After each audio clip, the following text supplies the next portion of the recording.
अरे मंदिर से दिक्कत क्या है? जिस भी मंदिर का जीर्णोद्धार किया जाता है या उसे भव्यता दी जाती है तो मंदिर विरोधी गैंग सामने आ जाता है। अरे मैं आप लोगों से कहना चाहता हूं कि मंदिर भारत में नहीं बनेंगे तो कहां बनेंगे बताइए जरा।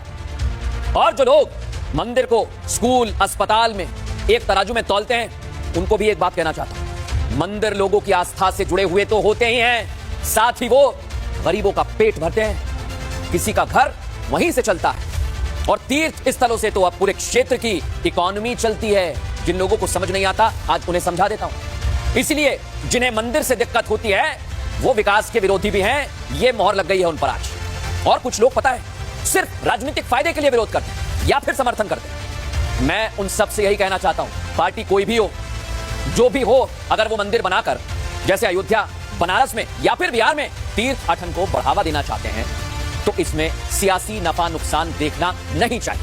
पहली बात तो यह। दूसरी कि इसे सिर्फ और सिर्फ विकास के चश्मे से देखिए आप लोग, क्योंकि अगर भारत में मंदिर बन रहे हैं, लोगों की आस्था जुड़ी हुई है, उससे विकास भी हो रहा है, रोजगार भी आ रहा है और यह बिहार में हो रहा है। इस पर कैसी सियासत हो रही है दिखा।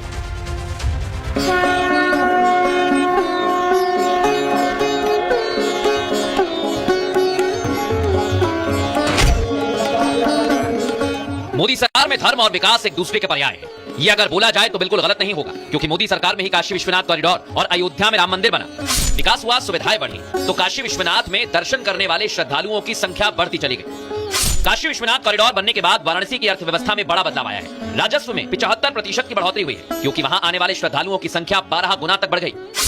इसी तरह अयोध्या, जो कभी सिर्फ आध्यात्मिक आस्था का केंद्र मानी जाती थी, अब वो दुनिया की सबसे बड़ी धार्मिक नगरी बन गई है। राम मंदिर के निर्माण के बाद से यहाँ श्रद्धालुओं में जबरदस्त बढ़ोतरी दर्ज की गई।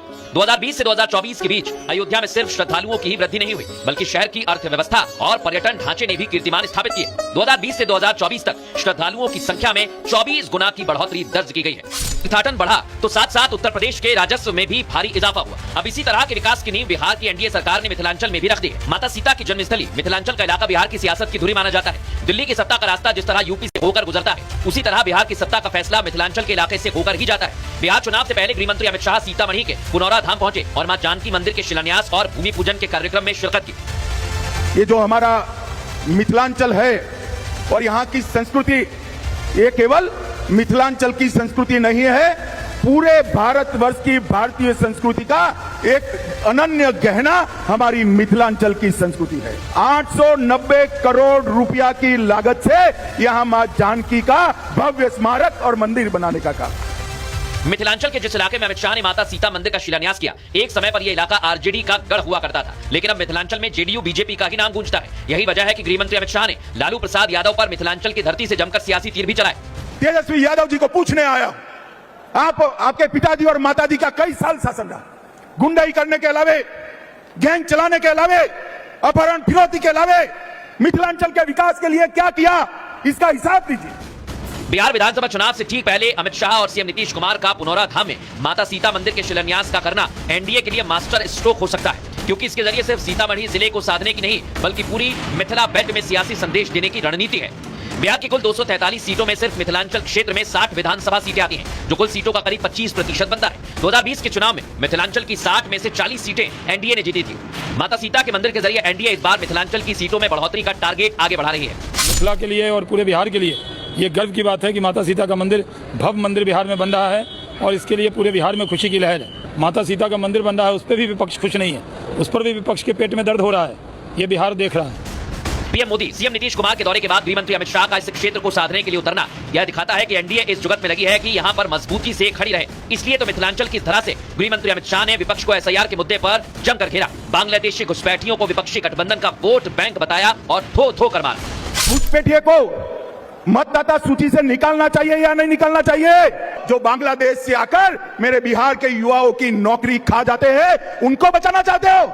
मैं आज राहुल जी को भी कहना चाहता हूं, बंद करिए ये वोट बैंक की राजनीति।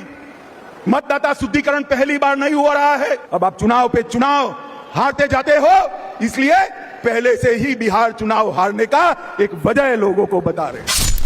बिहार विधानसभा चुनाव में अब ज्यादा वक्त नहीं रह गया है, इसलिए एनडीए और विपक्ष अपनी अपनी रणनीति पर आगे बढ़ रहे हैं। मोदी सरकार का खास फोकस मिथिलांचल के विकास पर है। यही कारण है कि सड़क से रेल परियोजना तक की सौगात दी गई। दरभंगा में एयरपोर्ट भी शुरू किया गया। दरभंगा को एम्स का तोहफा मिला। यहाँ तक कि नीतीश सरकार में कुल 9 मंत्री ऐसे हैं जो मिथिलांचल से आते हैं। अब अमित शाह ने भी सीता माता मंदिर का शिलान्यास कर सियासी संदेश देने के साथ साथ मिथिलांचल को साधने का दांव चला है। ऐसे में देखना यही है कि मिथिलांचल पर कौन सा खेमा अपना दबदबा बनाने में कामयाब होगा। लेकिन इतना जरूर है, माता सीता के मंदिर से मिथिलांचल का राजस्व बढ़ेगा, बिहार की अर्थव्यवस्था को मजबूती मिलेगी, आम जनमानस में धार्मिक संदेश जाएगा, इससे राज्य आगे बढ़ेगा, देश विकास के पथ पर मजबूती से कदम बढ़ाएगा।